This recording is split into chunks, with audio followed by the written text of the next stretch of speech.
What's good, people? This is your boy Renegade Operative, and I am doing a quick little bit-sized review of the PlayStation Now. Now, I did a quick test run on this before, the first time test of PlayStation Now called the PSNow experience. That video is up on my channel, so you guys can go take a look at it, and I had pretty much a mixed reception of PlayStation Now. I honestly thought that some games work well, and then the other portion, I honestly thought some games ran horrible, like fighting games. But I decided to give this service again another fair shake, because I'm a fair person, I'm a modest person. I like to give things a chance even though I had a bad experience.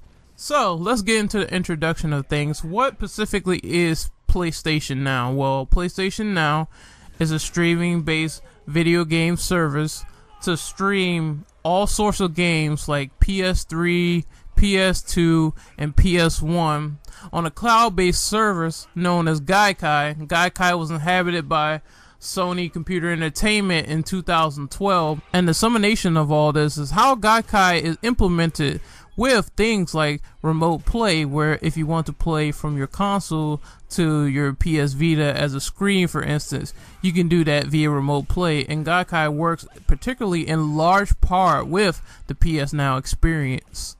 Now, in this segment, I'm obviously going to give my humble opinion of the thoughts of the PlayStation Now pricing. For a single month subscription, you're obviously going to pay $20, and for a full 3-month commitment, you're going to pay $45. To me personally, this pricing model is a godsend compared to their previous pricing model, which was about each game was individually priced even higher, when you could just go into the PlayStation Store and buy the game for cheaper than what you're already renting it out for. I think that this is a little bit more fair to have an entire subscription-based system open, where you can actually buy the subscription and you have access to the full library, as opposed to buying them individually for an absurd price at 90 days. We're going to segue over into the requirements. Now, for the requirements segment, we're going to talk about the connection and what is the best way to go about setting up this streaming service. Here is the specifics for me. You're gonna need a wire connection. Don't do it without a wire connection. Don't touch it without a wire connection. Don't fantasize without a wire connection for the PlayStation Now. So, in my experience of this, having the requirement for 5 Mbps, everything was running particularly smooth this time around. It was way better than my test run. I didn't get much latency this time around. I didn't get much input lag, and as you can kindly see on the screen, you can see me playing the game, and you can see there's not many artifacts on the screen like there was before on my first test run. It all ran pretty smoothly, and the thing about this is that I have the most problem with, you could say, is the fact that the quality is still not that great. Even with a good wired connection, you still will get some blur, some pixelation here or there. It just doesn't look too great on the eyes, and if you're one of those people who really loves quality, you're going to be disappointed with how the stream looks in particular. So in conclusion on performance, I would honestly say I had lower latency this time around. I had lower input lag. If there was any input lag or latency, I felt it was very slight compared to my first test run.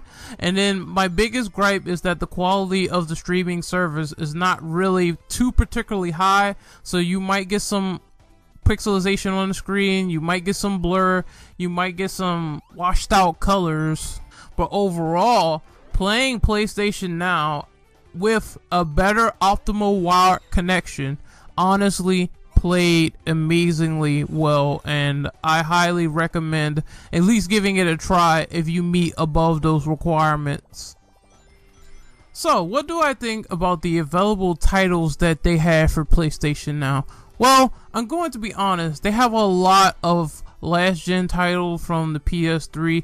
They have a wide variety in that sort of department, where they have shooters, platformers, RPGs, They have things like fighting games. I saw King of Fighters 13 in there, instant fave of mine. But there is a particular gripe that I have with this selection, is the fact that some legacy games are seemingly missing from this service. And what I mean by legacy games is things that are in the PS1 era.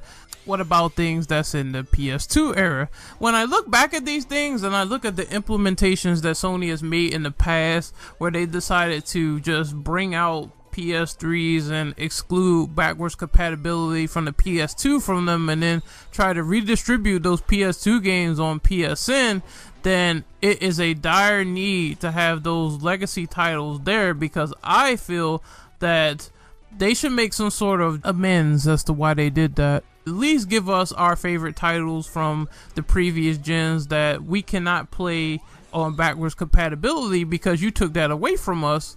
And it's not anything wrong with the selection here. There just needs to be more to it to really keep justifying that $45. You know what I mean? They're really going to have to stick to their guns with updating. And I saw a couple titles in there from the PS1 era they had where I believe they had King of Fighters 94. It's an old game, so you know, it doesn't matter, it's old. But they need to keep constantly updating, putting good stuff up there, putting stuff that's worthwhile to justify that $45 subscription. And as for right now, when it comes to games that were in the past, there is not enough of them, I would say. But at least an A for effort for at least keeping the past generation titles at least up to date. So overall, my final verdict with PlayStation Now, it is honestly going to be at least a 7.0, which is good. It's good, you know what I mean? It's like, it plays well when you beat above requirements. There's barely any lag. The games available are nice, and they have a nice little selection. The pricing has significantly improved from the past PlayStation Now beta model, which was obviously way too overpriced,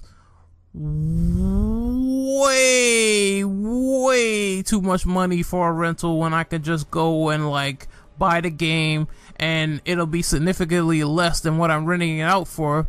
Sony has obviously made an improvement on that department, but if they want PlayStation Now to succeed, they obviously have to keep working on the game selection to keep me piqued and interested into buying those games. And they also need to figure out how to at least make the quality a lot more bearable than what it is now. It is washed out as it currently stands. It is pixelated. It is blurry. Those are things that they need to work on. They should have, sort of like they do with the PlayStation Share button, where you go on a broadcast and you can stream in certain qualities. They should have it where the requirement is sort of lifted to stream in like better qualities at like max HD or 1080p or 720p. You know what I mean? I think that would be a nice little perk to have at the expense of a little bit more upload speed. But you know, I don't know what they're going to implement in the future. I hope it's good. I had a positive experience looking back on PlayStation Now, even after going back and retesting it, apart from my initial first test, and it's obviously good, but it needs some improvement in order for it to be the best. And I think a 7 is a very moderate score for this new model. So, what do you guys think? Do you guys like PlayStation Now? Do you hate PlayStation Now? Do you think it could be better? Do you share the same opinion I do, where it could improve in the future? Leave your comments below. My name is Renegade Operative, and I am signing off right now. Peace.